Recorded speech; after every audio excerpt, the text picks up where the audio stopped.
How to replace iPad battery. Basically, it is rare for us to get a repair request for iPad mini 2. So today, this customer asked us to change the battery, saying that it had drained badly.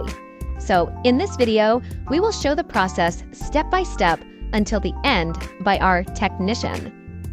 First things first, we must separate the front panel. Carefully use a plastic opening tool to separate the front panel from the iPad's casing.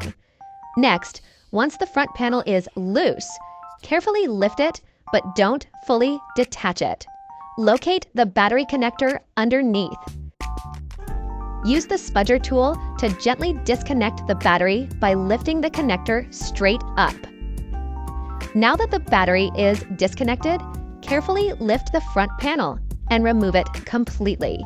Be cautious with the fragile ribbon cables. Gently lift out the old battery. After that, get a new genuine battery and just replace it. Back to our last step. Carefully lay the front panel back down, aligning it properly. That's all on this video.